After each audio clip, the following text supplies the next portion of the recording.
නමෝ බුද්ධාය. ඒ භාග්‍යවත් අරහත් සම්මා සම්බුදුරජාණන් වහන්සේට අපගේ নমස්කාරය වේවා. ඉතින් පින්වන්ත ඔබ හැම දිනාගේම අපේක්ෂාවන් ඉටු කරමින් මේ රාත්‍රියේදීත් නිබ්බාන මග්ග උතුම් සදහම් සාකච්ඡාව ඔබට සමීප කරමින් ඊටම දයාවෙන් අපි ඔබ මුණ ගැහෙනවා.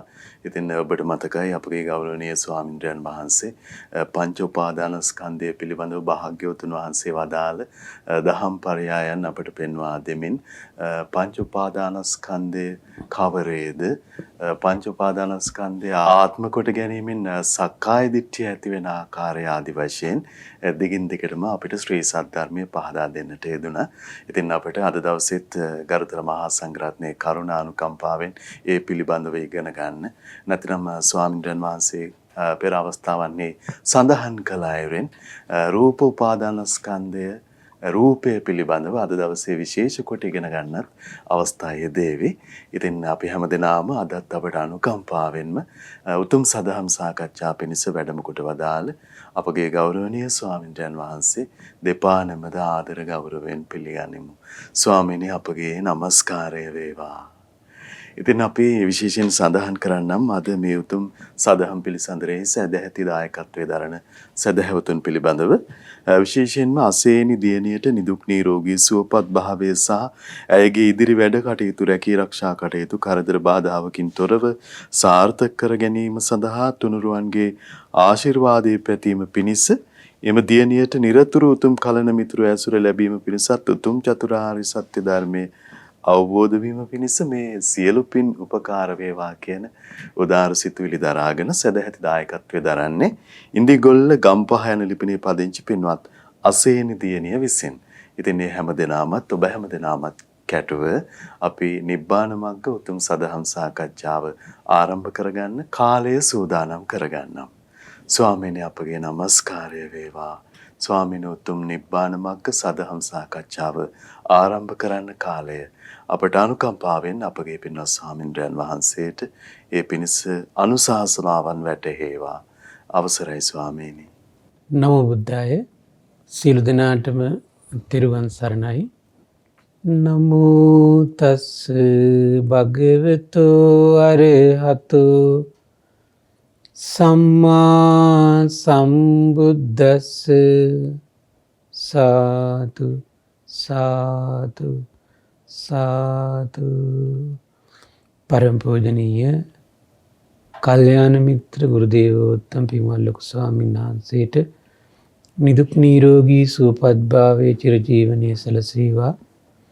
තුනුරුවනේ අනන්ත ආශිර්වාදයේ දිව්‍යංගි දෑමි රැකවනු සැලසීවා.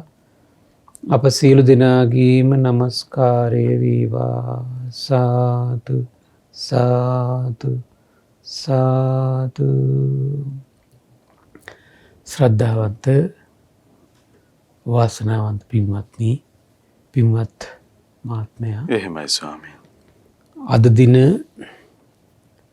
නිබ්බාන මග්ග උතුම් සදහම් පිළිසඳර සඳහා අනුග්‍රහය දරන්නේ ඉන්දිගොල්ල ගම්පායන ලිපිනේ පදිංචි පින්වත් අසේනි දියණිය විසින් ඇයගේ රැකියාවේ මුල්ම පඩියෙන් එහෙමයි. දෙව් මිනිස් ලෝකයාගේ සිත් තුළ සසර දුක් දුරු කරවන, සසර සැප සදාලන ශ්‍රද්ධාලාභේ දියුණු වේවා කියන උදාර අදහසින් තමයි එතකොට අද දවසේ මේ ධර්ම දානමය පින්කම සිද්ධ කරන්නේ. ඉතින් මේ රැස්වෙන උදාර පිණි පින්වත් දියණිය ඇතුළු පවුලේ සියලු දෙනාට නිදුක් නිරෝගී සුවපත් භාවයේ චිරජීවනයේ සැලසේවා. සසර පුරා කල්යාණ මිත්‍ර ඇසුර සද්ධර්ම ශ්‍රවණේ නිරතුරු සැලසේවා කියන උදාර අදහසින් අද දවසෙත් අපි උතුම් ධර්ම දානමය පින්කම ආරම්භ කරනවා පින්වත්නි. එතකොට බුදුරජාණන් වහන්සේ දේශනා කළ දහම් කරුණු ඇසුරින් අපි ඔබට මේ සසර ගැන මුලින් අපි දේශනාවේ සිහිපත් කළා. එතකොට මේ සසර දුකට වැටිච්ච සත්වයා මේ රාග දේශ මෝහ වලින් යට වෙලා මේ සත්වයා සසර ජරා ව්‍යාධි මරණ ශෝක පරිදේව දුක් දුම්නස් වැළඳ ගනිමින් සසර දුකට වැටී ඇති ආකාරයත් ඒ රාග දේශ මොහ දුරු කරන්න කියලා විවිධ අය විවිධ උපක්‍රම අනුගමනය කළත් ඒ කිසි කෙනෙකුට රාගය සම්පූර්ණයෙන්ම ෂය කරලා එහෙමයි. සසර දුක් දුරු කර ගැනීමේ දුර්ලභ භාග්‍ය උදා වෙන්නේ නැහැ. කුමක් නිසාද? ඒ අය අන්තිමට කොහෙන් හරි පැටලිලා තව තැනක රැඳෙන ස්වභාවයටම පත් වෙනවා. කුමක් නිසාද? ඒ අයගේ රාග දේශ මොහ දුරු කිරීම ඒ අය සිදු කරන්නේ සක්කාය දිට්ඨිය තියාගෙන. එහෙමයි ස්වාමීනි. ඒතර සක්කාය දිට්ඨියේ අනතුරු දකින්නේ බුදුරජාණන් වහන්සේලා. ඒතර මේ සක්කාය දිට්ඨියට මූලික වෙන කරුණු බවට පත් වෙන්නේ අපි මේ දේශනා වලින් පැහැදිලි කළා කුමන්තේ පංච උපාදානස්කන්ධය. ඒතර මේ රූප උපාදානස්කන්ධය කෙරෙහි, වේදනා උපාදානස්කන්ධය කෙරෙහි, සංඥා උපාදානස්කන්ධය කෙරෙහි, සංස්කාර උපාදානස්කන්ධය කෙරෙහි මේ හිත තුළ තියෙන අනවබෝධය. එහෙමයි. ඒ උපාදානස්කන්ධ පහ කෙරෙහි තමන්ගේ චිත්තසංතානයේ ආත්මය කියන දෘෂ්ටිය ඇතිවෙන්න උපකාර කරනවා කියන කාරණේ මේ දක්වා අපි පැහැදිලි කළා. එතකොට අද දවසේ ඉඳන් අපි කතා කරන්න බලාපොරොත්තු වෙන්නේ එතකොට මේ පංච උපාදානස්කන්ධය දේශනා ඇසුරින් විග්‍රහ කරලා දෙන්න. එතකොට අද දවසේ මුලින්ම මම මහාත්ති පදෝපම සූත්‍රයේ දහම් කොටසක් අරගෙන මෙතෙන්ට ප්‍රවිෂ්ඨ වෙන්න මම මූලික කටයුතු මේ කරගන්නවා. එහෙමයි ස්වාමීනි. ඒතර බුදුරජාණන් දේශනා කළ කතමී සාරිපුත්ත මහරහතන් වහන්සේකේදී මේ දේශනාව විවර කරන්නේ කතමීචා උසෝ පංච උපාදානස්කන්ධා. කුමද්ද පින්වත් ආයතන වහන්සේ පංච උපාදානස්කන්ධය කියන්නේ රූප උපාදානස්කන්ධෝ. ඒ පාලි වචනේ. සමහර කට්ටිය පාලි වචනේ සිංහල වචනයි පටලවගෙන තියෙනවා. එහෙයි ස්වාමීනි. රූප උපාදානස්කන්ධය කියන සිංහල වචනේ. රූප උපාදානස්කන්ධෝ කියන පාලි වචනේ. එහෙමයි. වේදනූ උපාදානස්කන්ධෝ. ඒ පාලි වචනේ. සිංහලෙන් අපි විවහාර කරද්දී කියන්නේ වේදනා උපාදානස්කන්ධය. සංඥා උපාදානස්කන්ධය එක පාලි වචනේ. සිංහල වචනේ සංඥා උපාදානස්කන්ධය. සංකාර උපාදානස්කන්ධය. ඒ පාලි වචනේ. සිංහල වචනේ සංස්කාර උපාදානස්කන්ධය. එහෙමයි. විඥාන උපාදානස්කන්ධය. පාලි වචනේ එක, සිංහල වචනේ විඥාන උපාදානස්කන්ධය. කතමෝචා උසෝ රූප උපාදානස්කන්ධෝ. පින් ප්‍රියාශ්මතුන් වහන්සේ මේ රූප උපාදානස්කන්ධය කියන්නේ කුමක්ද? ඒතර අපි මේක තමයි අපි දවස් කීපයක් කතා කරන්නේ. එතකොට එහෙමයි ස්වාමීනි. චත්තාරීච මහා භූතානි, සතර මහා භූතත් චතුන්නංච මහා භූතානං උපාදාය සතරක් වූ මහා භූතයන්ගේ. ඒ කියන්නේ සතර මහා ධාතු කියන අදහස. උපාදාය කියන්නේ මුල්ලිලා හටගත්තු කියන අදහස. එහෙමයි. රූපං, අන්න රූපය කියලා කියන්නේ ඒකටයි කියන. එහෙනම් රූපය කියන කාරණේ තේරුම් ගන්න කොහොමද? ඒතර මේ සතර මහා ධාතු වලටත් රූපය කියන වචනේ පාවිච්චි කරලා තියෙනවා. මේ සතර මහා ධාතු එකතු වෙලා හටගත්තු යම් යුනිට් එකක් ඇද්ද? එහෙමයි. ඒකටත් ඒතර බුද්ධ දේශනාව තුළ භාග්‍යතුන් වහන්සේ රූපය කියන වචනය පාවිච්චි කරලා තියෙනවා. එතකොට විස්තර කරන මේ දේශනාවේ මහත්තයා කුමද්ද මේ පඨවි ධාතු? දැන් වචන හතරක් ආවනේ එළියට. පඨවි ධාතු, ආපෝ ධාතු, තේජෝ ධාතු, වායෝ ධාතු. ඒ තමයි සතර මහා ධාතු. ස්වභාවය. ඒතර මේ සතර මහා ධාතුත් රූපේ කියන විවහාරයට ගැනෙනවා. මේ සතර මහා ධාතුන්ගෙන් හටගත්තු යම් දෙයක් ඇද්ද? එතකොට මේ පංච උපාදානස්කන්ධයේදී රූපය කියලා වචනයක් පාවිච්චි කරනවද? ඒ පාවිච්චි කරන්නේ මේ පඨවි ධාතුවට, ආපෝ ධාතුවට, තේජෝ ධාතුවට, වායෝ ධාතුවට. එහෙමයි. පඨවි ධාතුව කිව්වහම කෙනෙකුට දැන් සාමාන්‍ය දලාදහස හිතට යන්නේ ගොරෝසු ස්වභාවයෙන් යුතු දේවල්.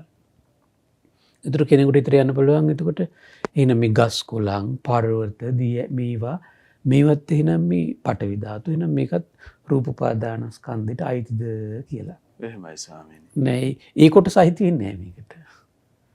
නමුත් ස්වාමීනි ඒවා පටවි ධාතු. මේ පඨවි ධාතු විවහාරේ තියෙනවා. එහෙමයි ස්වාමීනි. මං කෝ රූප උපාදානස්කන්ධයට අයිති වෙන්නේ නෑ. එහෙමයි. ඒක අයිති වෙන්නේ. ඔය දෙක කට්ටි වරද්දගෙන ඊට පස්සේ ඒක ඔස්සේ හිත හිතා ඉන්න ඕනේ.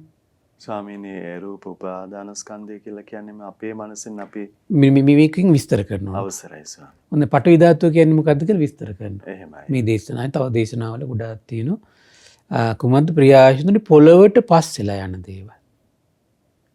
මොනවද? තමන් තුලත් පඨවි ධාතුව තියෙනවා, බාහිරත් පඨවි ධාතුව තියෙනවා. ප්‍රියාශුතුනි තමා තුල තියෙන පඨවි ධාතුව කුමක්ද? තමන් තුලත් පවතින කාරකස. ගුරුසු එකිනෙකට බැඳී තිබෙන පඨවි ධාතු වෙන ඒව තමයි කෙස් අන්න. එහෙමයි. එහෙනම් මේ රූප උපාදානස්කන්ධය කියලා අපි කතා කරන්නේ කොහොමද කොට? කෙස්, ලෝම, නියපොතු, දත්, හම, මස්, නහරවැල්, ඒ වගේම ඇට මිදුළු, වකුගඩු, හදවත, අක්මාව, දලඹුව, කුඩා බඩවැල්, මහා බඩවැල්, ආමාශය, අසුචි මෙන්න මේ ටික ඔක්කොටම කියන කොහොමද? පඨවි. එහෙමයි. ඒ රූප උපාදානස්කන්ධේ පඨවි කියලා කියන්නේ ඔය කොටසට. එහෙමයි. ගස් කොළන් අයිති වෙන්නේ නැහැ එතකොට ඒකට. එහෙයි ස්වාමී. ගස් කොළන් අයිති වෙන්නේ නැහැ.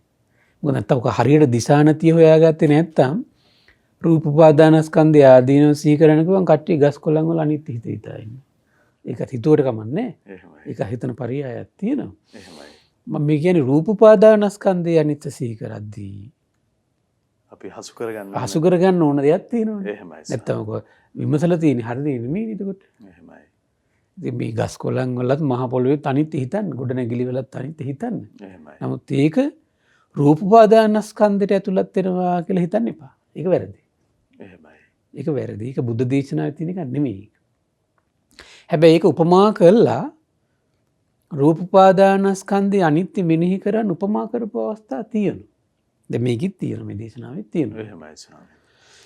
ඒකට විස්තර කරනවා මේවට කියන්නේ ප්‍රියාශ්මතුනි පඨවි ධාතුව කියලා. එහෙනම් බලන්න තමන්ගේ ශරීරෙත් තියෙනවා කෙස් ලොම් නියපොතු දත් හම්මස් නහර. බාහිර ශරීරවල ඒත් තියෙනවා කෙස් ලොම් නියපොතු දත් හම්මස් නහර. ඒ ඔක්කොම මොනවද එතකොට? පඨවි ධාතු.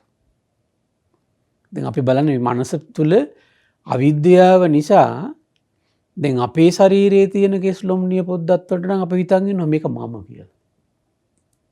නැද්ද බලන්න? එහෙයි ස්වාමී. මේක මම. බාහිර දෙයට හිතන් ඉන්නේ කොහමද? ඒක මගේ නෙවෙයි. එහෙමයි. දැක්ක නේද ඒකට? කොටසකට මම කියලා ග්‍රහණය වෙලා තියෙනවා. තව කොටසකට එහෙම එකක් නැහැ. හැබැයි ওই සියල්ලම කොමකටද අයිති වෙන්නේ? පඨවි කියන කොටසට අයිති. පඨවි. එතන මේ රූප උපාදානස්කන්ධේ පඨවි කියලා කියන්නේ ওই කොටසට. බාහිරත් මෙම මහ පොළොවත් පඨවි. ගල් පරවතත් පඨවි. ගොඩනැගිලිත් පඨවි. ඒක හරි.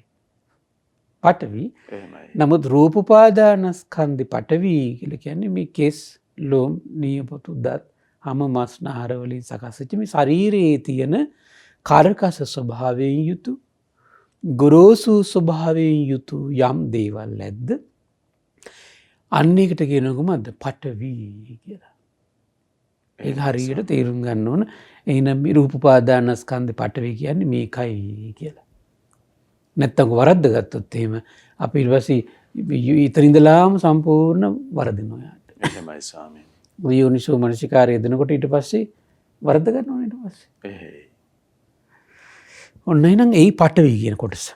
එතන මේ දේශනාවේ එතකොට මහ පොළොව මේවා පඨවි කියලා විස්තර කරලා තියෙනවා. හැබැයි ඒක රූප උපාදානස්කන්ධයට සම්බන්ධ කරලා නැහැ. එහෙමයි ස්වාමීනි. මේක තියෙන එක මම ඉස්සරහට විස්තර කරන්නම් ඊළඟ පියවරේදී. නමුත් අපි ඉස්සෙල්ලා මේක රූපේ කියන එක නිරවුල් කරගන්න ඕන නිසා ඊට අදාළ කාරණා ටික විතර ඉස්මතු කරනවා. අවසරයි ස්වාමීනි.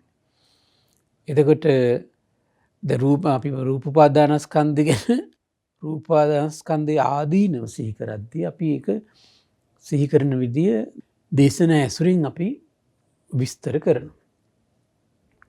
ඊළඟට බුදුරජාණන් මේ සාරිපුත්ත මහරහතන් වහන්සේ දේශනා කරනවා ප්‍රිය ආයුෂ්මතුනි ආපෝ ධාතුව කියන්නේ කුමක්ද? ආපෝ ධාතුව තමා තුළත් තියෙනවා. ආපෝ ධාතුව බාහිරත් තියෙනවා. ප්‍රිය ආයුෂ්මතුනි තමා තුළ තියෙන ආපෝ ධාතුව මොනවද? තමා තුළ යම් වැగిරෙන ස්වභාවයෙන් යුතු දෙයක් ඇද්ද? ශරීරයේ දියවෙන ස්වභාවයෙන් යුතු දෙයක් ඇද්ද මේ ශරීරය තුළ? ඒ කියන්නේ මොනවද? පිත වැగిරෙන දියවෙන ස්වභාවයෙන් යුක්තයි. සෙම වැగిරෙන දියවෙන ස්වභාවයෙන් යුක්තයි. සැරව වැగిරෙන දියවෙන ස්වභාවයෙන් යුක්තයි. ලී, ඒ වගේම දහඩිය, තෙල් මන්ද, කඳුළු, උරුණු තෙල්, කෙල, සොටු, සෙම, සැරව. එතකොට මෙන්න මේ කියන දේවල් සඳමිදුළු, මූත්‍රා, මෙන්න මේ දේවල් මේ ශරීරයේ තියෙන දේවල්. ඒ මොනවද එතකොට? ආපෝ ධාතු. එතකොට කෙනෙකුට දෙන්න පුළුවන් ඒතර මේ බාහිර මහ මුහුද, ගංගාවල වතුර, දිය ඇලි වල වතුර මේක ආපෝ ධාතුවට අයිති වෙන්නේ නැද්ද? ආපෝ ධාතුව තමයි. එහෙමයි. ආපෝ ධාතුව. නමුත් ඒක මේ රූප උපාදානස්කන්ධයේ ආපෝ ධාතුවට අයිති වෙන්නේ නැහැ. එහෙමයි ස්වාමීනි. අයිති වෙන්නේ නැහැ. ඒක තේරුම් ගන්න ඕනේ එහෙම. එහෙමයි. ඒතර මේ දෙක හරියට ඍජුව තේරුම් ගත්තොත් එයාට රූප උපාදානස්කන්ධය ගැන හිතන්න තියෙන්නේ මොනවද? ඍජු දෙයක් තියෙනවා හිතන්න යාට. දැන් බලන්න දහම් දැනුම හරියට ඍජු නැත්තම් රූප උපාදානස්කන්ධය කියලා මේකත් කල්පනා කරනවා අරකත් කල්පනා කරනවා ඊට පස්සේ වාද විවාද. ගොඩාක් අය එතකොට මේ ධර්ම දේශනා නාමයෙන් යන්නේ වාද විවාද විතරයි ඊට පස්සේ. එහෙයි ස්වාමීනි. ගොඩක් අය මොකද අපෙන් පවා අහලා තියෙන මේක අයිති වෙන්නේ නැද්ද රූප උපාදානස්කන්ධෙට? අපේ ඒකෙන් තේරෙනවා යාට එතන ප්‍රශ්නයක් තියෙනවා කියලා. නිරවුල් වෙලා නැහැ. නිරවුල් වෙලා නැහැ කියලා. එහෙමයි ස්වාමීනි. ඊළඟට මෙන්න මේ කොටසින් සකස් වෙලා ඒකට ආපෝ ධාතුව. ඒතර තේජෝ ධාතුව කියන්නේ කුමක්ද? මේ උණුසුම් දේවල් තියෙන ශරීරය ඇසුරු කරගෙන. මොනවද? තේජෝ ධාතුව තමා තුළත් තියෙනවා බාහිරත් තියෙනවා. බාහිර රස්න ගතිය තියෙනවනේ. එහෙමයි. හැබැයි ඒක රූප උපාදානස්කන්ධයට ඇතුළත් වෙන්නේ නැහැ ඒක. මොකද කියන්නේ තමා තුළත් තියෙන තේජෝ ධාතුව තමා තුළ යම් රස්නි ගතියක් ඇද්ද? උණුසුම් ගතියක් තියෙනවනම් අන්නේවා තමයි කියන්නේ යම් දෙයකින් රත් වෙන ගතියකින් ඇති වෙනවා නම් යම් දෙයකින් දිරවනවා නම් ඒතර බලන්න මේ ශරීරය තුල තියෙන තේජෝ ධාතුවෙන් තමයි අපේ ශරීරයට ගන්න දේවල් දිරවලා දාන්නේ. එහෙමයි ස්වාමීනි. ඊට පස්සේ යම් දෙයකින් 1000ක් ශරීරයට උපද්දලා දෙනවා නම් ඒ තේජෝ ධාතුවෙන් කරන්නේ ඒක. කාපු බීපු දේවල්, හපපු දේවල්, රස විඳපු දේවල් දිරවල යවන්නේ කුමක් විසින්ද? මේ ශරීරයේ තුල තියෙන තේජෝ ධාතුව විසින්. තවත් මොනවා හරි රස්නි ගතියක් ශරීරේ තියෙනවා නම්, උණුසුම් ගතියක් තියෙනවා නම් ප්‍රියාශ්මතුනි අන්නේ වට තමයි තේජෝ ධාතුව කියන්නේ. එහෙමයි ස්වාමීනි. රූප උපාදානස්කන්ධ තේජෝ ධාතුව කියන්නේ මේ ශරීරයේ තුල තියෙන රස්නි ස්වභාවය. රූප උපාදානස්කන්ධය ආපෝ ධාතුව කියන්නේ ශරීරයේ තුල තියෙන පිටසෙම සෙරවාදී වැగిරෙන ස්වභාවයට ස්වාමීනි. රූප උපාදානස්කන්ධය කියලා කියන්නේ ශරීරයේ තුල තියෙන කෙස්ලොම් නියපොතු දත්ත ආදී ගොරෝසු ස්වභාවයෙන් යුතු පඨවි ධාතු වලින් සකස් වෙච්ච දේ. එහෙමයි. මේක හරියට ආය ඔළුවට ගන්න. රූප උපාදානස්කන්ධය කියලා අපි කල්පනා කර යෝනිසෝ මනසිකාරය දෙන්න ඕනේ මේ රූප උපාදානස්කන්ධය අවබෝධ කරා යන්න නම්. එහෙමයි ස්වාමීනි. එතකොට අපි යෝනිසෝ මනසිකාරය දෙද්දි අපි අර බාහිර ලෝකේවත් හිතලා මේවත් හිතලා අන්තිමට ප්‍රශ්නයක් හදාගන්න. එහෙමයි. දැන් මේක එහෙම හදාගන්න දෙයක් නැහැ. පටල ගන්න නැතිව මේ රූප උපාදානස්කන්ධය විමසනකොට ශරීරයේ තුල තියෙන දේවල් ටික විතරක් විමසනවා. එහෙමයි ස්වාමීනි. ඊට පස්සේ කියනවා කුමද්ද? ප්‍රියාශ්මතුනි වායෝ ධාතුව කියන්නේ කුමද්ද? තමා තුලත් වායෝ ධාතුව තියෙනවා, බාහිරත් වායෝ ධාතුව තියෙනවා. ප්‍රියාශ්මතුනි තමා තුල තියෙන වායෝ ධාතුව කුමද්ද? තමා තුල තිබෙන යම් වාතයක් ඇද්ද? මේ ශරීරය තුල හිර වෙච්ච හුලං ගතියක් තියෙනවනම් අන්න ඒක තමයි කියනවා. ඒ කියන්නේ උගුරට ඇවිදලා පිට වෙලා යන්නේ. එහෙමයි. ඒක වායෝ ධාතුව. එතකොට ඒ ස්වාමීනි. පංච උපාදානස්කන්ධ රූප උපාදානස්කන්ධයටයි වායෝ ධාතුව. ඒ වගේම විස්තර කරනවා අදෝ මාර්ගයෙන් පිට වෙලා යන වාතය, කුසේ පිරලා තියෙන වාතය, බඩවැල් ආදී ගමන් කරන වාතය, ඇඟ පුරා එහෙ මෙහි යනවාතේ එහෙමයි. බලන්න එහෙම එකක් තියෙනවා කියලා දකින්නේ කවුද? බුදුරජාණන් වහන්සේ. භාග්‍යවතුන් වහන්සේ. සමහර දැන් අපේ මේ අත්පයි සමහර වේදනා හිමිනු අපිට හිතෙන්නේ මොකක් හරි ඇතුලෙන් කැඩිලා කියලා. නමුත් ඇත්තටම තිබිලා තියෙන්නේ වාතේ මොකක් හරි වාතේ කිපිලා කිපීමක් තියෙනවා. එහෙමයි ස්වාමී. අපිට දැනෙන්නෙම නිකන් මේ අතපය කැඩිලා වගේ. ඒ හොඳට වැරට ඒක හරි පෙරට දැනෙනවා. එහෙමයි ස්වාමී. ඒක ස්වාමීන් වහන්සේ නම් මාත් එක්ක කිව්වා මුදට එක පරණ කෙනෙක් එහෙමයි ස්වාමී. මේ ඒ වායෝ ධාතු සමහරක් කිපුණාට පස්සේ මේ අත්වලින් ජොයින්ට් වලින් ගැලවිලා යනවා කියනවා. එතරම් ස්වාමී. ඒතර එහේ. එහෙම වෙනවනේ සමහරලාට වායෝ ධාතු කිපුණාට පස්සේ මහා ගොඩනැගිලි බිල්ඩින් බිමට දාන්නේ. බාහිර වායෝ ධාතුව කිපුණාට එහෙමයි පස්සේ. ස්වාමී. ඊළඟට කියනවා ආශ්වාස ප්‍රශ්වාස කරන වාතය. තවත් මොනවා හරි තමන් තුළ වාතයක් හුලංගතියක් තියෙනව නම් ඒවට කියන්නේ කොහොමද? තමා තුළ තියෙන වායෝ ධාතුව කියලා. ඒතර බාහිර ශරීරවලත් මේක තියෙනවා.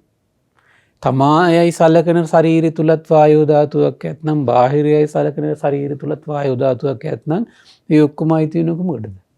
රූප උපාදානස්කන්ධෙට. එහෙමයි ස්වාමී. මොන්න එහෙනම් රූප උපාදානස්කන්ධ විස්තර කරද්දී සාරිපුත්ත මහ රහතන් දේශනා කළා සතර මහා ධාතුත් අයිති රූපයට. රූපයට අයිති. එහෙමයි. එතකොට මේ සතර මහා ධාතු එකතු වෙලා හටගත්තු යුනිට් එකක් ඇත්ත. ඒකත් අයිති කොමකටද? රූප උපාදානස්කන්ධ. ඒතර තමන්ගේ ශරීරය අයිති වෙනවා කොමකටද?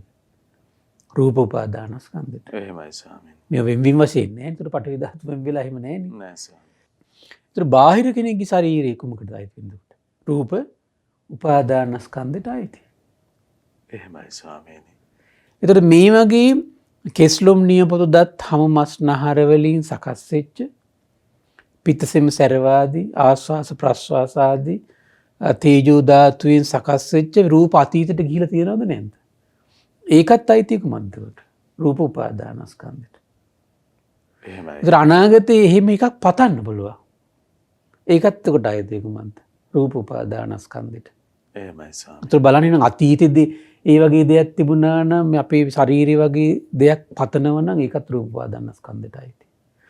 අනාගතේ ඒ වගේ පතනවා නම් පතන් තියෙන දේ වගේ රූපයක් නෙවෙයි වෙන ඒ වගේ වෙනස් වෙච්ච රූපයක් නැහැනේ. එහෙමයි. ඒතර යම් තාක් තැන්වල ශරීරයක් ඇද්ද ඔය ශරීරය කියලා කියන්නේ කොහොමද? මේ පඨවි ආපෝ තේජෝ වායෝ ධාතු හතරෙන් හටගත්තු රූපයක් තමයි තියෙන්නේ. එතකොට ලස්සනයි කියලා අපි කතා කළත් කතා කරන්නේ කොහොමද? මේ රූපය. ඔය ධාතු හතර තමයි කතා කරන්නේ. කැතයි කියලා කාට හරි ගැරහැව්වත් ගරහන තියෙන්නේ කොහොමද? ඔය ධාතු හතරට තමයි ගරහන්නේ. එහේ. සියුම්මයි කියලා අපි දැන් දිව්‍ය ලෝක රූප ගැන කතා කරන සමහරලාට. දැන් මනුස්ස ලෝකේ ගොරෝසු නම් ශරීරය ඊට සාපේක්ෂව දෙවියන් අතර මොකද වෙන්නේ? සියුම්. එහෙමයි. එතකොට අපි ඒකට ආස කරන්න පුළුවන්. නමුත් එතන තියෙන්නේ කොහොමද? ওই ධාතු හතර තමයි තියෙන්නේ. එහෙමයි. ඊළඟට සමහර දැන් අපිත් එක්ක එකට ඉන්න පිරිසක තියෙන්නේ කොහොමද රූප තුල? ওই ධාතු හතර. ඈත පිට රටක වේව ඈත තැනක කෙනෙක් අපි ගැන කතා කරනවා. නයාට තියෙන්නේ කොහොමද? ওই ධාතු හතර.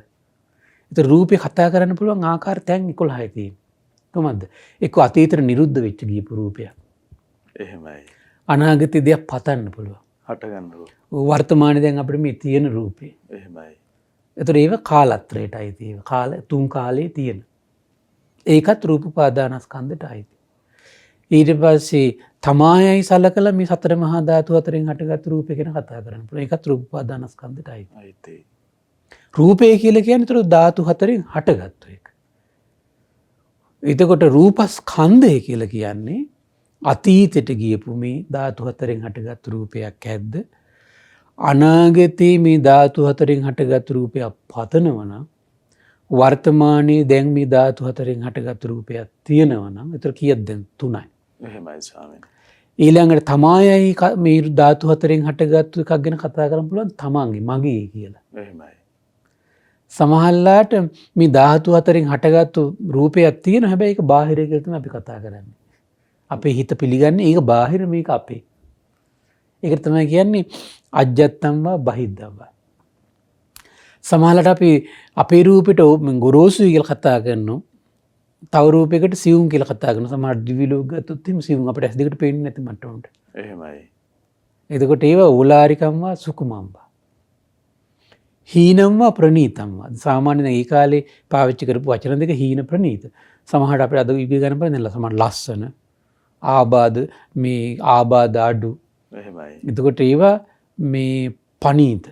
ප්‍රනීත රූප. ඊට පස්සේ හීන කියලා ගන්න පුළුවන් සමහරට කැත ආබාධ වැඩි. සමහරලාට විරූපී. එතකොට එතන ඒ දෙකේම තියෙන කොහොමද උඩ? සතර මහා ධාතු හතරක් තියෙනවා. එහෙමයි ස්වාමී. හීන ප්‍රනීත දුර ළඟ. ඊට අපිත් එක්ක මේ අවට ඉන්න මේ කයක් ගත්තොත් මේකේ තියෙන කොහොමද මේ ධාතු හතර. එහෙමයි. අපිට ඒතින් අපි කයක් ගැන කතා කළත් රූපයක් ගැන කතා කළත් ඒ රූපෙ තියෙන්නේ කොහොමද? ওই ධාතු හතර. එහෙමයි. අන්න භාග්‍යතුන් දේශනා කරන ඕකට තමයි කියන රූපස්කන්ධය කියන්නේ. මේක ලස්සනට විස්තර කරන ඊළඟට දැන් කෙනෙකුට දැන් ඔන්න හිතේ තව සැක ඇති වෙන්න පුළුවන්. සමහරලාට හිම් වෙන්න බෑනේ දැන් මේ අපි අහලා තියෙනවනේ මේ ගස් කොළන් මහ පොළොව මේකත් රූපාදානස්කර අයිති කියලා. එහෙමයි. ඔයක තමයි දේශනාවේ තියෙන කාරණේ. දැන් භාග්‍යතුන් වහන්සේ ඒ වගේම දැන් මේ ධර්ම සේනාධිපති ප්‍රඥාවෙන් අග්‍රේශ්වර සාරිපුත්තයන් වහන්සේ පවා රූප උපාදානස්කන්ධය ගැන විස්තර කරන ඔය ක්‍රමයට. එහෙමයි ස්වාමීනි. ඊළඟට තව ඒකට තව ලස්සන වචනයක් තියෙන තැනක් තියෙන විස්තරයක් තියෙනවා. ඒත් මහා හත්තිපදෝපම සූත්‍රයේමයි තියෙන්නේ. සේයතාපි ආවුසෝ කට්ටංච පටිච්ච වල්ලිංච පටිච්ච තිනංච පටිච්ච මත්තිකංච පටිච්ච ආකාසෝ පරිවාරිතෝ අගාරන්තේව සංකං ගච්ඡති ඒවමියකෝ ආවුසු අට්ටංච පටිච්ච නහාරුංච පටිච්ච මන්සංච පටිච්ච චම්මංච පටිච්ච ආකාසෝ පරිවාරිතෝ රූපන්තේව සංකං ගච්ඡති.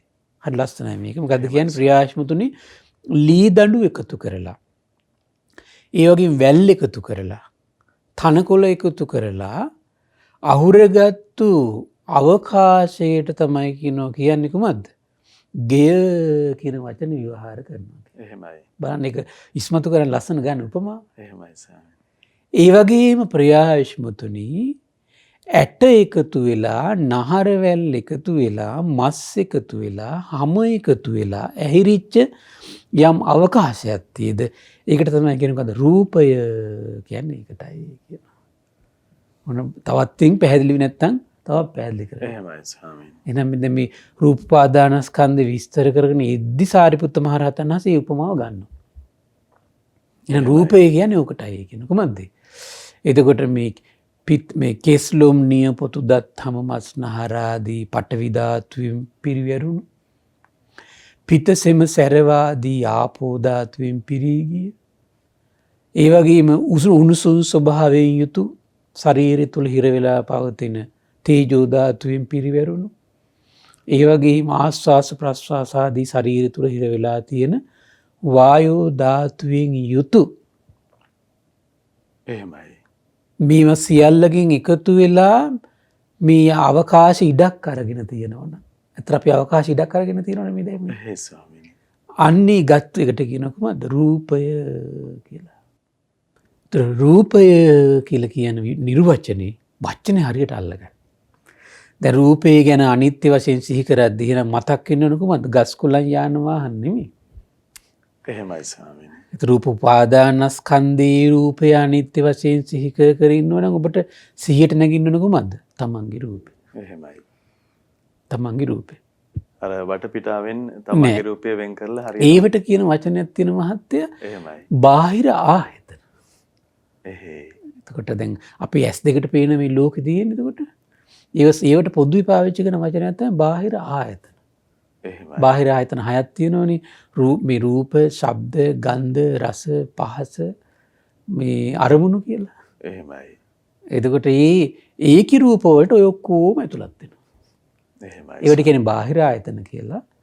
ඒතර බාහිර ආයතන වල රූප වලට ඔය ගස් කොළන්, යාන වාහන, ගොඩ නැගිලි මේ පුද්ගලයෝ ඔක්කොමයි තියෙනකොට. එහෙමයි ස්වාමීනි. ඔක්කොමයි. රූපපාදානස්කන්ධයේ රූපය කියලා කියන්නේ පැහැදිලිවම සාරිපුත්ත මහ රහතන් දේශනා කරන කොහොමද මේ? කෙස් වලින්, නියපොතු වලින්, දත් වලින්, ඇට වලින්, මස් වලින් යම් අවකාශයක් ඇති කරගෙන තියෙනවද? ඒක තමයි රූපය කියන්නේ. ඉතින් තව පැහැදිලි නැත්නම් තවත් අවිශ්වාස නම් ඉතින් අපිට ඒකට කරන්න දෙන්නේ. ස්වාමීනි රූප උපාදානස්කන්ධයේදී රූපේ අපි ඒ විදිහට නිරවුල් දන්න කරලා ගන්නවා. එහෙමයි. මේක තවත් තව දේශනාවක් කරුණක් මම ගත්තා. එහෙමයි ස්වාමී. තව ඒක සනාත කරවල දෙන්න. ඒතර ওই විස්තර ටික තියෙන්නේ මහා හත්තිපදෝපම සූත්‍රයේ. මේ විස්තරේ තියෙන්නේ කජ්ජනීය සූත්‍රයේ සංයුත්ත නිකාය 3 වෙනි පොත්හන්සේගේ. මොකද සමහර අය ඉල්ලීමක් කළා තිබර දේශනා කරුණු ඉස්මතු කරද්දී මේ දේශනාවේ නමක් කියන්නේ නැහැ. එහෙමයි ස්වාමීනි. මම මේ විශේෂ නම පැහැදිලි කරන්නේ මොකද සමහර පිටරට ඉන්න කට්ටිය මේක එතකොට බලලා දේශනාවටත් ගිහින් බලනවා. හොඳ දෙයක් ඉතින් ඒක. අපිත් මූලික අදහස තියෙන්නේ බුද්ධ දේශනාවට හිත පහදවන්නනේ. එහෙයි. අපි පුද්ගලික මතේ ඔස්සේ යන්න නෙමෙයිනේ. මම බලන්න මේකිනුත් තව පැහැදිලි වෙනවා. මේ රූපය කියලා විවහාරයට ගනිත් සංයුත්ත නිකායේ 3 වෙනි පොත්හන්සේගේ එතකොට තියෙන තනිකර පංච උපාදානස්කන්ධ ගැන තමයි තියෙන්නේ. ඒකේ ඒ දේශනාව එතකොට රූප උපාදානස්කන්ධ විස්තර කරද්දී රූපය විස්තර කරනවා කොහොමද? කිංච බික්කවේ රූපම් වදේත්. පින්වත් මහණෙනි රූපය කියලා කියන්නේ කුමක් නිසාද? ඔන්න ඒක තේරුම් ගන්න පුළුවන්. එතකොට මේ ශරීරෙටම තමයි මේ රූපය කියන්නේ කියන කාරණේ හොඳට ඒත්තු ගන්න. එහෙමයි ස්වාමී. තස්මා රුප්පතීතිකෝ භික්කවේ තස්මා රූපන්ති උච්චති. කුමක්දී කැඩී බිඳී යනවා කියන අරුතෙන් තමයි රූපය කියන්නේ. අන්න පංච උපාදානස්කන්ධේ රූපය කියලා කියන්නේ කුමක්ද? කැඩී බිඳී යන අරුතේ. කැඩිලා බිඳලා යන නිසා ඒකට වචනයක් දෙනවා කුමක්ද? රූපය. එහෙමයි. ඒක තව විස්තර කරනවා. කේන රුප්පති කුමකින්ද කැඩිලා බිඳලා යන්නේ? සීතේනපි රුප්පති. බලන්න මේ ශරීරයේ සීතල ඉදිරියේදී කැඩී බිඳී යන්නේ නැද්ද? සීතල වැඩි වුණාට පස්සේ හැම පැලිලා ලේ ගල්ලලා එහෙම වෙන්නේ නැද්ද? වෙනවා. සමහරට ඒ අත්දැකීම ලංකාවේ අයට ගොඩක් නැහැ. එහෙයි. මට මතකයි අපි මේ ඕස්ට්‍රේලියාව එහෙම ගියාට පස්සේ මම ඉන්දියා දඹදිව වන්දනාව ගියාම තද සීතලාප කාලේට මේ ඔක්කොම මේ තොල් පැලෙනවා. එහෙමයි. තොල් පැලෙනවා. හැම මේ නිකන් අර පතුරු ගිහිල්ලා නිකන් මේ වේලෙනවා. එහෙමයි. සුදු පාට ඔය හැරෙනවා. බලනකොට මේ සීතල විසින් එතකොට මේ නැසී වෙනසී යන්නේ නැද්ද? නැසී වෙනසී. සියනවා. ඊළඟට කියනවා උන්නේනපි රුප්පති. උණුසුම වැඩි වුණාට පස්සේ දැන් ඉන්දියාවෙ හිම මම අහලා තියෙනවා රස්නි වැඩි කාලවලට සීතල වැඩි කාලවලට මිනිසු මම්මාවත්තල මැරෙනවා. එහෙමයි. කොමක් නිසාද? මේ හැම මස් නහරවැල් පැලිලා. එහෙමයි. එහෙනම් උස්නින් මේ රූපේ නැසී වෙනසී ගියේ නැද්ද? එහෙනම් මේ කතා කරන්නේ මොකක් පිළිබඳවද? මේ රූප උපාදානස්කන්ධ රූපේ කියන්නේ මේ තමන්ගේ ශරීරය ගැන. එහෙමයි. ඊළඟට කියන්නේ jigajjāyapi ruppati. දැන් ඒකට කෙනෙකුට එන්න පුළුවන් සීතලෙන් ඉතින් මහ පොළොවක් කොහොමත් වෙනස් වෙනවා කියලා. ඔය අයුනිසු මනුෂ්‍යකාට එදිච්ච කෙනා එතින්ටමනේ කරකලා යන්නේ. එහෙමයි. ඊළඟට මේ රස්නින් මහ පොළොවත් වෙනස් වෙනවා, ගලුත් වෙනස් වෙනවනේ. ඊළඟට කියන්නේ මොකද්ද? jigajjāyapi ruppati බලන්න මේ බඩගින්නෙන් නැසී වෙනසී යනවා. ගස්කොළන් බඩගින්නෙන් නැසී වෙනසී යන්නේ නැහැ. එහෙමයි. මහ පොළොව බඩගින්න කියන එක බලපාන්නේ කුමක්ද? මේ අපේ රූපේට. එතකොට හරීම පැහැදිලි මේ හරිම පැහැදිලි මේ කතා කරන්නේ අපේ රූපේ. අපේ ශරීරය ගැන. එහෙමයි ස්වාමී. jigajjāyapi ruppati. පිපාසායපි ruppati. පිපාසයේ නැසී වෙනසී යනවා. දංශ මකස වාතාතප සිරින්සප සම්පස්සේන පිරුප්පති. ඒ විතරක් නෙමෙයි. මෙසි මදුරු අවුසුලං සර්පාදී ස්පර්ශයෙන් කැඩී බිඳියන. බලන්න සර්පේ දෂ්ට කරපු සැනින් සමහරලාට මොකද වෙන්නේ? සමහර අයගේ ජීවිත කාලෙටම අඩපණ වෙනවා ශරීරය. එහෙමයි. සමහර අය එහෙම මොකද වෙන්නේ? එතරම් මැරිලා වැටෙනවා. බාහන්ට මේ අයුරුනුත් ඔබ තේරුම් ගන්න ඕන මේ රූප උපාදානස්කන්ධේ රූපය කියන්නේ කොහොමද උකට මේ තමන්ගේ ශරීරෙට. එහෙමයි. එහෙනම් අතීතෙටත් එහෙනම් අපි දැන් අතීතේ මේ ශරීර අපිට ලැබිලා තියෙනවා. ඒතර ඊළඟට දැන් ඕන රූපය කියන කාරණේ අපි නිරෝල් කරගත්ත. දැන් ඊළඟ දේශනා කරුණෙන් අපි නිරෝල් කරගමු කොහොමද මේ? පින්වත් මහණෙනි තව තැනත් ලස්සන කාරණාවක් තියෙනවා මේ මහා දුක්ඛ සූත්‍රය. එහෙමයි. ඒත් රූපය ගැන. එතනත් ඔය රූප වේදනා ගැන විස්තර කරනවා. ඒතර ලොකු විස්තරයක් ඉස්සරහට එනවා. එතකොට විස්තර කරනවා රූප විස්තර කරන්න භාග්‍යතුන් හතර ලස්සන කාරණා ගන්න පින්වත් මහණෙනි මේ රූපී ආස්වාදයක් තියෙනවා. එතකොට අර මේ මහ පොළොව ගෙවල් දොරවල් යාන වාහන ඔලුවට ගත්තු කෙනා මේ රූප උපාදානස්කන්ධය කියලා හිතාගෙන රැවටිච්ච කෙනාත් හිතනවා ආහෙන මේ කියන්නේ ඊවගේ තියෙන ආශාදේ කියලා. එහෙමයි. ඔබ මේ උපමාවේ පින්වත් මහන්නේ ඕන සිටු කුමරියක් හෝ බ්‍රාහ්මණ කුමරියක් හෝ සාමාන්‍ය පවුලක කුමරියක් හෝ ඉන්නවා කියලා හිතන්න. ඒතර ගන්නේ කවුද උකට? සජීවී රූපයක් ගැන කතා කරන්නේ. එහෙමයි ස්වාමීනි. ඇය වයස අවුරුදු 15ක 10ක විතර දැරිවියක්. ඒ වගේම ඇය ගොඩක් උසත් නෑ, ගොඩක් මිටිත් නෑ. ගොඩක් කෙට්ටුත් නෑ, ගොඩක් මහතත් නෑ. ගොඩක් කළුත් නෑ, ගොඩක් සුදුත් නෑ. පින්වත් මහන්නේ ඇත්තෙන් මේ දැරිවි හැබෑටම ලස්සනයි කියලා කියන්න සුදුසුයි නේද? එහෙමයි ස්වාමීනි. අන්න එතකොට රූපේ විස්තර කරද්දි ගත්තේ කොහමද? මේ ශරීරයක් ගත්තේ. එහෙමයි. ඉතින් ওই කරුණු ටිකනොත් තේරුම් ගන්න. එතකොට මේ පංච උපාදානස්කන්ධ රූපය කියන්නේ කොහමද? මේ ශරීරෙට. ඉතින් ওই දේශනා කරුණු ටික ඉස්මතු කරද්දී ඔබට සද්ධාව ඇති වෙන්නේ නැත්නම් ඒක සාමාන්‍ය දෙයක් ඉතින්. එහෙමයි. මොකද ඒකට හේතුව අර ආත්මයි කියලා සංඥාව බැසගත්තු හිතේ සද්ධාව උපදිනවා කියන එක ලේසි දෙයක් නෙවෙයි කියලා ඔබට මතකයි චූල සත්‍යක සූත්‍රය බොහොම ලස්සනට පැහැදිලි කරා. එහෙමයි ස්වාමීනි. එහෙනම් සද්ධාවේ බැස ගන්න නැත්නම් ඒක ධර්මයේ අඩුවක් නෙවෙයි. ඒක ඔබේ හිතේ ඇතුලේ තියෙන ප්‍රශ්නයක් ඒක. කොහොමද? විවිධ විකාර මේ දහම් කරුණු ඉස්මතු කරද්දී ඔබේ හිතේ විකාර නම් කරකෙන්නේ. ඒක තේරුම් ගන්න. ඒක ඔබේ ප්‍රඥාව නෙවෙයි. ඒක ඔබේ සද්ධාව නැතිකම. සද්ධාවේ බැස ගන්න නැත්තේ ඇයි? රූපය ආත්මයි කියලා තෘෂ්ණාවෙන් ගැට ගැහිච්ච කී ආදීනවයක් කියලා අපි ගිය සතියේ දේශනාවලින් බොහොම ලස්සනට පැහැදිලි කරා. එහෙයි ස්වාමීනි. ඒ රූපය ආත්මයි කියලා බැසගත්තු හිතේ ස්වභාවය මොකද්ද? ධර්මයේ කෙරෙහි සැක සංකා කර ඉන්නවා කියනවා. ස්වාක්කාත සම්දිට්ඨික දහම් කොතරම් ඉස්මතු කළත් සද්ධාව සුළු මොහොතක ඇති වුණත් ආයත් යන්නේ කොහොමකටද? අයෝනිසෝ මනසිකාරයයි. එහෙමයි. ස්වාමීනි අපි දක්ෂ වෙන්න ඕනේ භාග්‍යවතුන් වහන්සේ වදාළ කරුණ. අන්න ඒකයි. ඉතින් භාග්‍යතුන් වහන්සේගේ අවබෝධයේ ශ්‍රද්ධාවෙන් අදහ ගන්න නැතුව අපි මේ ධර්ම මාර්ගයේ අපිට ඕන හැටියට හිතා හිටියේ කියලා මේ ධර්ම මාර්ගේ නිරවුල් වෙන්නේ නැහැ. ඉදිරියක් නැහැ සර්. ඉදිරියක් නැහැ. එහෙමයි. ඒකයි අපි හැමතිස්සෙම මේව නිරවුල් කරන්නේ ඒ නිසා. එහෙමයි. ඇති ඒ නිසා ඊළඟට ඔන්න රූපය ගැන අපි දැන් දේශනා ගොඩක් කරුණු ඔස්සේ මහා අත්තිපදෝපම සූත්‍රය, ඊළඟට මොකද්ද මහා දුක්ඛස්කන්ධ සූත්‍රය, ඒ වගේම තමයි කජ්ජනී සූත්‍රය, මේ කියන සූත්‍ර දේශනා බොහෝ ඇසුරු කරගෙන රූපය හටගත්තු ආකාරය පිළිබඳ තව දේශනාවලක් තියෙනවා මෙහෙම එකක්. මේ බත්මාළු ව්‍යංජන පිණිවලින් පෝෂණය වෙච්ච එහෙමයි ස්වාමීනි. කියන අදහස විස්තර කරන රූපයට. ඒතර ගස් කොළන් නෙවෙයි. එහෙමයි. මේ බත්මාළු හරිම පැහැදිලි. හරිම පැහැදිලි. ඒ ස්වාමීනි. ඒතර ආහාර කියන වචනේ ගත්තොත් එහෙම ඒක කොහාටද එහෙමත් තියෙන තැන් තියෙනවා. ආහාර ආයෙන ඉතින් ගස් කොළනුත් ආහාර ගන්නවානේ කියලා. අර අයෝනිසෝ මනසිකාර හිටපුගෙන හැම තිස්සෙම අර වැරද්දට හරියන දෙයමයි ගන්න. එහෙමයි. ඒක අයෝනිසෝ මනසිකාරී ප්‍රශ්නයක් මිසක ඒක සද්ධාව නෙවෙයි. එහෙමයි. සද්ධාවේ ස්වභාවය මොකද්ද? හිත ටක් ගාලා බුද්ධ වචනේ පිළිගන්නා ස්වභාවය. බලන්න සමහරගේ මනසේ ස්වභාවය නෑ. මොකද අර නූතන තාක්ෂණයේ වර්තමාන අධ්‍යාපන රටාවයි එක තර්කානුකූලව විවිධ පොතපත ඇසුරු කරලා කල්පනා කරන පුරුදු වෙලා ඊට පස්සේ තර්කෙටම හිත යනවා. සංසිඳීමක් නැහැ. සංසිඳීමක් ඇති වෙනවා. එහෙයි ස්වාමීනි. ඒ හිත තුළ ශ්‍රද්ධාව උපදිනවා කියන එක හරි අමාරු කාරණාවක්. ඒ වගේ හිත තියන අයටත් විසඳුමක් ගන්න තමයි මම මේ ටික පැහැදිලි කළේ. එහෙමයි ස්වාමීනි. ඊට පස්සේ විස්තර කරන ද මහා පුන්නම කියන සූත්‍රයේදී හරි ලස්සන දැන් රූපය කියන වචනේ පැහැදිලි කරා. රූපය කියලා කියන්නේ එක වචනයක්, රූපස්කන්ධය කියන්නේ තව වචනයක්, රූප උපාදානස්කන්ධය කියන වචන තුනක් විතර. එහෙමයි. ওই තුන එකතු වෙලා තමයි එතකොට අපි රූප උපාදානස්කන්ධය කියන වචන විග්‍රහයේ අවසානයේ තියෙන්නේ. එතන මේක ටික අද කාල වේලා හැටි ඔක්කොම විස්තර කරන්න මහන්සි ගන්නවා අපි. ඔන්න රූපස්කන්ධය කියන්නේ කොහොමද? යංකින්චි බික්කු රූපං. පින්වත් භික්ෂුව යම් රූපයක් ඇද්ද? දැන් එහෙම කියපු ගමන් මොකද මතක් වෙනවා? පංච උපාදානස්කන්ධ විග්‍රහයකදී නම් මතක් වෙනවා කොහොමද? ශරීරයක් ගැන මතක් වෙනවා. එහෙමයි.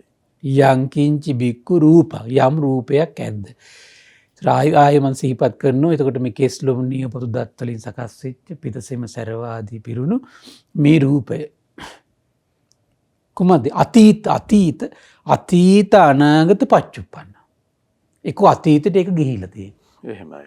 අතීතේ ඉඳලා ඒක මහ පොළොවට පස්සෙලා ගිහිල්ලා. එහෙම එකක් ගැන කතා කරා. එහෙමයි. අතීත අනාගත. එතකොට සාමයක තමන්ට ලැබිලා නැහැ. හැබැයි හිතේ පතනවා සමහර විට. අපේක්ෂාවෙන් මේ වගේ රූපයක් ලැබේවා. එහෙමයි සර්. ඒත් පතන්නේ කොහොමද එතකොට? කෙස්ලොම් නියපොතු දත් වලින් සකස් වෙච්ච පිටසෙම සැරවාදී තියෙන පඨවි ආපෝ තේජෝ වායු ධාතු වලින් තියෙන රූපයක් තමයි පතන්නේ එතකොට. ඒ රූපය පච්චුප්පන්න වර්තමානයේ දැන් මේ තමන්ට තියෙන රූපේ. එහෙමයි. ඔන්න අතීත අනාගත පච්චුප්පන්න කියන තේරුම ඕක තමයි. ඒකේ රූපේ කියන එක ඉස්සරහින් තියෙනවා යංකින්චි බික්කු රූප යම් රූපයක් ඇද්ද අතීතයට ගියපු අනාගතේ පතන එකක් වෙන්න බෑ එතකොට. එහෙමයි. වර්තමානයේ තියෙන අතීත අනාගත පච්චුප්පන්න. ඒ විතර නෙවෙයි. අජ්ජත්ත. තමායයි සලකන. ඒතර මේ ලෝකයා මේ රූපෙට විවහාර කරන වචන තියෙනෝනේ. ඒක අතීතයට ගියපු රූපය කියලා කට්ටියක් කියනවා. අනාගතේ පතන රූපය කියලා කට්ටියක් කියනවා. වර්තමානයේ තියෙන රූපය කියලා තව කෙනෙක් කියනවා. ඒතර මේ ඔක්කොම එකතු කරලා භාග්‍යතුන් වහන්සේ මේ දේශනා කරලා තියෙනවා. එහෙමයි සර්. බාහන් හරි පුදුමයි. මනුස්ස ලෝකේ මනුස්සයන්ගේ විවහාර, දිව්‍ය ලෝකේ දෙවියන්ගේ විවහාර, බ්‍රහ්ම ලෝකේ බ්‍රහ්මයන්ගේ විවහාර ඔක්කොම එකතු කරලා රූපය කියන එක බොහොම ලස්සනට විග්‍රහ කරනවා. එහෙමයි ස්වාමීනි. රූපය කියන එක විග්‍රහ කළා. එතකොට දැන් රූපස්කන්ධ කියන එක විග්‍රහ කරනවා කොහොමද? අජ්ජත්තික තමායයි සලකන මේ සතර මහා ධාතු වලින් හටගත් ශරීරයක් ඇද්ද? බාහිරයයි සලකන. සමහර අපි ගෙදර දොරේ ඉන්න කට්ටියට හිතනවා මේක මගේ ළමයි. එහෙමයි. මේක මගේ ශරීරය. අපේ මහත්තයා, අපේ දරුවෝ. සමහරවිට වෙන බාහිර පවුලක හිතන්නේ මොකද්ද? මේ බාහිර කට්ටිය. ඒ අය ඒ පැනවීම පනවගෙන තියෙන එක එක්කෙනාගේ හිතේ තියෙන එක. එහෙමයි සර්. ඒතර හිතේ තියෙන එක තමයි මේ ඉස්මතු කරන්නේ. ඔබේ හිතේ තමායයි සලකන රූපයක් ගැන කතා කරනවනම් බාහිරයයි සලකන රූපයක් ගැන කතා කරනවා. ඒකට තමයි කියන්නේ අජ්ජත්තම්ව බහිද්ධාව. ආධ්‍යාත්මය සලකන බාහිරයයි සලකන. ඊළඟට කියනවා ඕලාරිකම්වා සුකුමම්වා. ඕලාරික කියලා කියන්නේ ගොරෝසු. සමහරලාට සුකුමම්වා සිව්. එහෙමයි. ඒකට දැන් සමහරලාට අපේ ශරීරයට ගොරෝසුයි කිව්වොත් එහෙම දෙවියන් අතරදී ලැබෙන ශරීරයට කියන්නේ තියෙන්නේ කොහමද? සිව්. සියුම් ශරීරයක්. එහෙමයි. ශරීරය කියන්නේ මම මේ කතා කරන්නේ රූපය. එහෙමයි. ඕලාරිකම්වා සුකුමම්වා. හීනම්වා පනීතම්වා. සමහරට අපි ලස්සන කෙනෙකුට පනීතයි කියන වචනේ පාවිච්චි කරොත් කැත කෙනෙකුට කියන්නේ මොකද්ද? හීනයි කියන වචනේ පාවිච්චි කරනවා. එහෙයි ස්වාමීනි. සමහරට නිරෝගී සම්පත් සෝයෙන් යුතු කෙනෙකුට මේ ප්‍රණීතයි කිව්වොත් එහෙම මේ බොහෝ ආබාධ තියෙන ශරීරයකට කියන්නේ මොකද්ද? හීනයි කියලා. එහෙයි කියලා. ඊළඟට අපි හිතමුකෝ බොහෝම මේ අවලස්සන දුර්වර්ණ එහෙම නැත්නම් වෙන අංග විකල තත්යකට පත් වෙච්ච එකට අපි කිව්වොත් එහෙම හීනයි කියලා අනිත් එකට කියන්නේ මොකද්ද? ප්‍රණීතයි කියලා. එහෙයි. හීනම්වා හීන විදියට පවතින ශරීරයක් වේවා පනීත විදියට පවතින ශරීරයක් වේවා. යන්දූරේ සන්තිකේවා. තමන් එක්ක අවටම ඉන්න ශරීරයක් වේවා ඈතින් තියෙන ශරීරයක් වේවා. සරල විදිහට ගන්න විදිහ මේ වචන ටික. යන්දූරේ සන්තිකේවා. අයං රූපස්කන්ධෝ. ඔය ඔක්කොටම පොදුයි පාවිච්චි කරන වචනයක් තමයි කොහොමද? රූපස්කන්ධය. රූපස්කන්ධය ස්වාමීනි. එහෙමයි. දැක්කනේ රූපේ කියන වචනේ තථාගතයන් වහන්සේ බොහොම ලස්සන දේශනාවල පැහැදිලි කරලා තියෙනවා. දැන් රූපස්කන්ධය කියන්නේ මොකද්ද කියලා තථාගතයන් වහන්සේ බොහොම ලස්සනට පැහැදිලි කරලා තියෙනවා. එහෙමයි. ඊළඟ මොකද්ද කියන්නේ? පින්වත් භික්ෂුවේතෝට අතීත හෝ වේවා අනාගත හෝ වේවා වර්තමාන හෝ වේවා තමායයි සලකන හෝ වේවා. බාහිර හෝ වේවා ගොරෝසු හෝ වේවා. සියුම් හෝ වේවා හීන හෝ වේවා. ප්‍රණීත හෝ වේවා දුර හෝ වේවා ළඟ හෝ වේවා. කෙස්ලොම් නියපොතු දත්තාදී පඨවි ධාතුවේ පිතසෙම සැරවාදී ආපෝ ධාතුවේ ඒ වගේම ආස්වාස ප්‍රස්වාස ආදී වායෝ ධාතුවේ ආහාර පාන දිරවන මේ ස්වභාවයට යුතු තේජෝ ධාතුවෙන් යුතු ශරීරයක් ඇද්ද? ඔය කී උතන ආකාර 11ක් තියෙනවනේ එතකොට. මොකද්ද? අතීත වර්තමාන අනාගත. ඊළඟට කියනවා තමායයි සලකන බාහිරයයි සලකන. එහෙමයි. සියුම්යයි සලකන ගොරෝසුයයි සලකන. එහෙමයි. හීනයයි සලකන ප්‍රණීතයයි සලකන. දුරයයි ළඟයයි සලකන. එතන කීයද ඔක්කොම? 8යි. එහෙමයි. කාලත්‍රයේ 3යි 11යි. 11යි. ඒතර ඔක්කොම එකතු කරලා වචනයක් පාවිච්චි කරන කොහමද? රූපස්කන්ධය. එහෙමයි. රූපස්කන්ධය. ඒක හේතුවක් තියෙනවා ඔක පැහැදිලි කරන්න. ඒක පැහැදිලිව ඉස්සරහට. ඊට පස්සේ කී අහනවා තව ප්‍රශ්නයක් අර මේක තියෙන මහා පුන්නම කියන සූත්‍රය මජ්ක්‍ධිම නිකායේ 3. එහෙමයි ස්වාමී. ස්වාමීන් රූපස්කන්ධය පනවන්නට හේතු කරුණක් තියෙනවද? උපකාරී වෙන කරුණක් තියෙනවද කියලා. එහෙමයි. පින්වත් භික්ෂු රූපස්කන්ධය පනවන්නට සතර මහා භූත තමයි කියන හේතු වෙන්නේ. සතර මහා භූත හේතු කරගෙන තමයි කියන රූපස්කන්ධය පනවන්නේ. කන්ද කියන සූත්‍රයේ තියෙනවා ඊළඟට බොහොම ලස්සනට රූප උපාදාන ස්කන්ධය කියන්නේ මොකක්ද? එහෙමයි. යංකින්චි භික්කවේ රූපම් පින්වත් මහණෙනි මේ අතීතයට ගියපු මේ යම් රූපයක් ඇද්ද? කියන්නේ ශරීරයක් ඇද්ද? කොහොමද? අතීත අනාගත පච්චුප්පන්න. අතීතයට ගියපු ශරීරයක් ඇද්ද? අනාගතේ හට නොගත්තු පතන ශරීරයක් ඇද්ද? එහෙමයි. වර්තමානයේ තමන්ට තිබෙන ශරීරයක් ඇද්ද? අජ්ජත්තම්වා බහිද්ධව. තමායයි සලකන හිතින් හිතාගෙන ඉන්න ශරීරයක් ඇද්ද? බහිද්ධව. බාහිරයයි කියලා හිතින් හිතාගෙන ඉන්න ශරීරයක් ඇද්ද? ඕලාරිකම්වා සුකුමම්වා. මේක ගොරෝසුයි කියලා හිතින් හිතාගෙන ඉන්න ශරීරයක් ඇද්ද?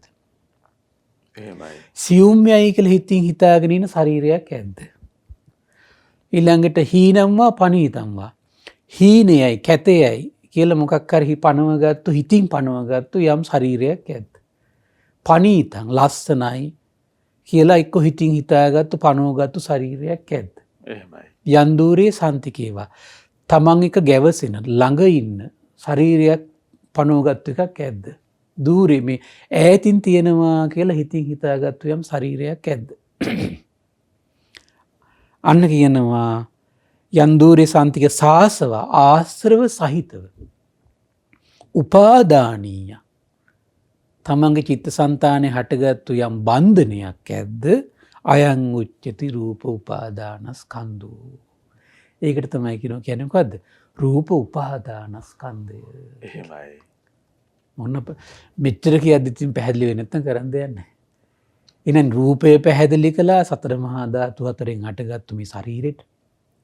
රූපස්කන්ධය කියන්නේ කුමක්ද කියලා පැහැදිලි කරා. අර 11 ආකාරය ගැන කතා කරන මේ ශරීරවලට. එහෙමයි ස්වාමී.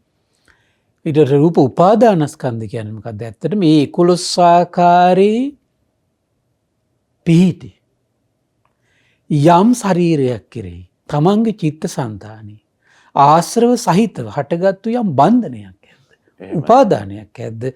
අන්න එන එකට කියන රූප උපාදානස්කන්ධය. බලන්න එනම් තමන් කතා කරලා තමන්ට තියෙන්නේ කුමද්ද? රූප උපාදානස්කන්ධ ජීවිතයක්ද නැද්ද? රහතන් වහන්සේට රූපස්කන්ධයක් විතරයි තියෙන්නේ. රූප තියෙන උපාදානස්කන්ධය නෑ. එහෙමයි. උපාදාන නිරුද්ධ වෙලා නැහැ. එහෙයි ස්වාමීනි. දැක්ක නේද? උපාදාන නිරුද්ධ වෙලා තියෙන්නේ. අතීතයට ගිය රූප ගැන කතා කරන්න පුළුවන්. එහෙමයි. අනාගත රූපයක් ගැන කතා කරන්න පුළුවන්. ආධ්‍යාත්මික උපාදානයක්. තේරුණා නේද? තමායයි සලකන තමන් රූපයක් තියෙනවා. ආධ්‍යාත්මික බාහිරයි සලකගත් රූප තියෙනවා. සියුම් ගොරෝසු කතා කරන රූප තියෙනවා. හීන ප්‍රණීතව කතා කරන රූප තියෙනවා. එහෙමයි. නැත්නම් මොකද්ද? උපාදානයක් නේ. එහෙයි. උපාදානයක් නේ. ඒතකොට උපාදාන රූප උපාදානස්කන්ධ කියන්නේ මොකද්ද? මේ සාමාන්‍ය කෙලෙස් සහගත කෙනාට තියෙන රූප උපාදානස්කන්ධ ජීවිතය මොකද්ද? එතකොට මේ රූපයක් තියෙනවා හතර මහා ධාතුන් හටගත්තු. ඒ විතරක් නෙමෙයි. ඒක අතීතේ රූපයකටත් තමන්ගේ ආධ්‍යාත්මي බැඳලා තියෙන්න පුළුවන්. ස්වාමීනි අතීතේ නැති වෙලා මැරිලා විනාශ වෙලා ගියත් අපේ ඒ සමහරට අතීතයේ අපේ පුංචි කාලේ අපේ රූපෙට අපේ හිත බැඳලා තියෙන බැරිත් තාම. බන්ධනේ තියෙන. කට්ටිය කියන්නේ අම්මෝ මම පුංචි කාලේ මෙහිම හරි ලස්සනයි කොණ්ඩේ දිගයි හැම සුදු පාටයි. එහෙමයි. ඒ කියන්නේ මොකද්ද? අතීතයට ගියපු රූපෙට තමන්ගේ ආධ්‍යාත්මය බැඳලා තියෙන්නේ. අනින කුමන ජීවිතයක් තමන්ට තියෙන්නේ? උපාදාන සහිත ජීවිතයක්. ඒ කියන්නේ කොහොමද දෙන? රූප උපාදානස්කන්ධයක් තියෙනවා කියලා කියන්නේ උකට තමයි. උපාදානස්කන්ධය තියෙනවා. තමන්ට උපාදානස්කන්ධයක් තියෙනවා. එහෙයි ස්වාමී. අපි ඒකට වචන දැන් රූපය මුල්ලා ආධ්‍යාත්මය බැඳලා නම් තියෙන්නේ කියනවා තමන්ට තියෙන රූප උපාදානස්කන්ධයක් තියෙනවා. එහෙමයි. ඒක අනාගතේ සමහරලාට මේ අයුරින් මට රූපයක් ලැබෙනවා නම් හොඳයි කියලා මේ උපාදාන සහිතව තමන්ගේ ආධ්‍යාත්මික ස්වභාවයක් තියෙන්න බැරිද? පුළුවන්. ස්වාමීනි අනාගතේ හටගෙනත් නැහැ. නමුත් උපාදානස්කන්ධේ රූප උපාදානස්කන්ධය නිසා තියෙන බර අපිට තියෙනවා. තියෙනවා එහෙමයි. උපාදාන සහිත ජීවිතේ තියෙනවා. තියෙනවා එහෙමයි. අපිට තියෙන එහෙම එක. එහේ. සමහරලාට තමායයි සලක්ගත් රූප ටිකට අතමංගේ ආධ්‍යාත්මෙ බැඳලා තියෙනවා. සමහරලාට බාහිරය සලක්ගත් රූප ටිකට බැඳලා තියෙනවා. එහෙමයි. සියුම්ය සලකපු රූපයකට තමන්ගේ සමහරට ආධ්‍යාත්මෙ බැඳලා තියෙන්න පුළුවන්. එහෙම නැත්නම් ගොරෝසුය සලකන රූපයකට බැඳලා තියෙන්න පුළුවන්. ඒක ඉතින් තමන්ගේ හිත දිහා බලන්න තමයි. එහෙමයි. ඒකට තමයි සිහිය ප්‍රඥාව කියන එක. අනිත් එක ඔක්කොම මේ බුද්ධ දේශනා නිරූප කරගන්න බෑ. අවශ්‍ය දේවල් ටික තියෙනවා. අපි දැන් සිහියයි ප්‍රඥාවයි බලලා දිනු තමන්ගේ ප්‍රඥාවත සිතින් බලනකොට තමන්ගේ හිත දිහා මේ කියන තැන් වලින් යම් රූපයකට තමන්ගේ ආධ්‍යාත්මික බන්ධනයක් ආශ්‍රව සහිත තියෙනවද කියන. එහෙමයි. තියෙනවනම් දැනගන්න ඕන තමන්ට තියෙන කොහමද? රූප උපාදානස්කන්ධ ජීවිතය. ඔකට තමයි කියන්නේ රූප උපාදානස්කන්ධය කියලා. ඉතින් මම හිතන අපිට මේ කාල වේලාව හැටියට අපි බොහෝ කරුණු සිහිපත් කළ දුන්නා. ඉතින් මේ පින්වත් සිල් දනාටම මේ සසර පුරා මේ ධර්මයේ නිරෝධ කරගෙන සසර දුක්දුරු කරගන්න මේ රැස් කළ උදාර පින එකසේ හේතු වාසනා වේවා. සාදු සාදු සාදු. එතන රූපේ වනාහි කවර අර්ථ ගන්නේද? ඒ වගේම රූපස්කන්ධය කවරේද? රූප උපාදානස්කන්ධය කවරේද වශයෙන් ප්‍රධාන කොට ඒ පිළිබඳව භාග්‍යවතුන් වහන්සේ වදාළ ධර්මයේ ශ්‍රවණය කරන්න මේ රාත්‍රියේදී ඔබත් මමත් වාසනාවන්ත වූවා.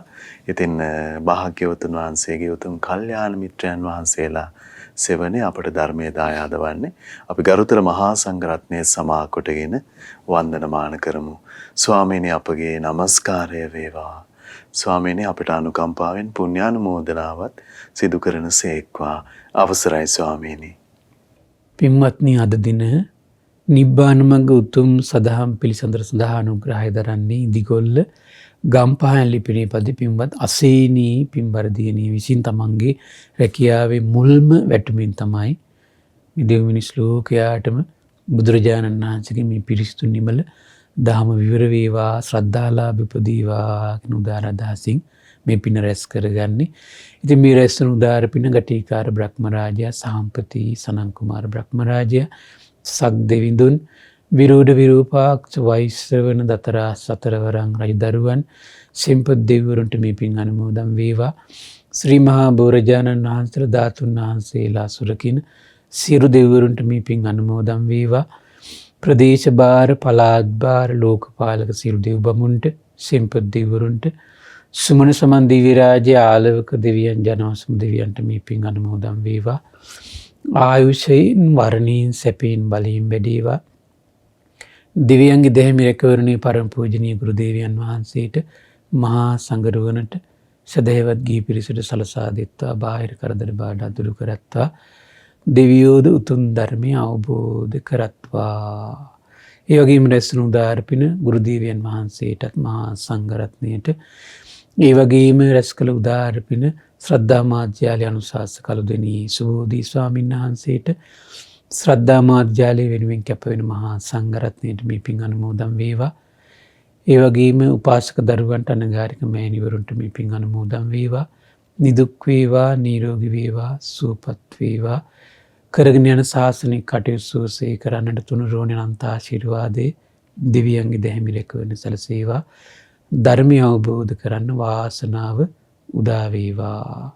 ඒ වගේම රැස්තුණු උදාර පින අද දවසේ ඉදිගොල්ල ගම්පහන් ලිපිනේ පදිංචි පින්වත් ධර්ම දානය සිදු කරන අසේනී දියණියට මේ පින් අනුමෝදන් වේවා. නිදුක් නිරෝගී සුවපත් භාවයේ චිරජීවනයේ සැලසේවා. රැකී ආරක්ෂා කටයුතු සුවසේ කරන්නට තුනුරුවනේ අනන්ත ආශිර්වාද සැලසේවා. එම දියණියට නිරතුරු කලන මිතුරු ඇසුර සැලසේවා. ඒ වගේම දෙමව්පියන්ට නෑදෑ හිත මිතුරන්ට අධ්‍යාපනය ලබා දුන් ගුරු මෑණිවරුන්ට ගුරු පියවරුන්ට මේ පින් අනුමෝදන් වේවා. ධර්ම අවබෝධයෙන් සැනසෙන්නට මේ පින්කසේ හේතු වාසනා වේවා.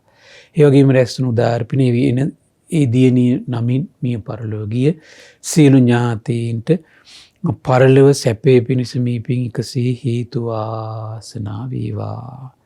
ඒ වගේම රැස්වුණු උදාර පින අපගේ පින්බර දෙමව්පියන්ට ධර්මයේ හැසිරෙන්න උපකාර කළ සියලු දෙනාට සිව්පසයෙන් අනුග්‍රහ කරන සියලු දෙනාටමත් අපගේ ඒ වගේම කුඩා කල සිට උපකාර කළ සියලු දෙනාට සියලු ගුරුවරුන්ට ශ්‍රද්ධා කාර්ය මණ්ඩලයේ සියලු දෙනාට ශ්‍රද්ධා මාසික ධර්ම දාන සියලු සමාජිකාවන්ට මේ පින් අනුමෝදන් වේවා. නිදුක් වේවා නිරෝගී වේවා සුවපත් වේවා චිරජීවනයේ සැලසේවා. තුනුරුවනේ අනන්ත ආශිර්වාද දෙවියන්ගේ දැහැමි රැකවරණ සැලසේවා. ධර්මය අවබෝධ කරන්න වාසනාව උදා වේවා කියලා සාදු කියලා පින් අනුමෝදන් කරන්න. සියලු දෙනාටම තෙරුවන් සරණයි. නමෝ බුද්දාය. ඉතින් භාග්‍යවතුන් වහන්සේ වදාළ ගැඹුරු සුන්දර ශ්‍රී සද්ධර්මය අද දවසෙත් ඉස්මතු කරමින් අපගේ පින්වත් ස්වාමීන් වහන්සේ දහම් කරුණු පහදා වදාලා ඒ ශ්‍රී සද්ධර්මයේ ශ්‍රද්ධා රූප වාහිනිය ඔස්සේ මුළු මහත් ලෝකයටම දායාද කොට ගනිමින් මේ මොහොතේ ධර්ම දානමය පින්කම ලෙසින් අප රැස් කරගත් මහත්ඵල මහානිසංස උත්තම පුණ්‍ය ධර්මයෝ නොවලහාම අපගේ පින්වත් ස්වාමීන් වහන්සේටත් අනුමෝදන් වේවා. පුණ්‍යානුමෝදනාවෙන් පින්වන්ත මහ සංඝරුවන සුවපත් වේවා. අපගේ පින්වත් ස්වාමින්ද්‍රයන් වහන්සේට උතුම් චතුරාර්ය සත්‍ය ධර්මයේම අවබෝධ වේවා. සාදු සාදු සාදු. ඉතින් මේ උතුම් සදහම් සාකච්ඡාවේ ඔබ අප හැමදෙනා වෙනුවෙන් අද සදැහැති දායකත්ව බරපැන දරන්නට යෙදුනේ.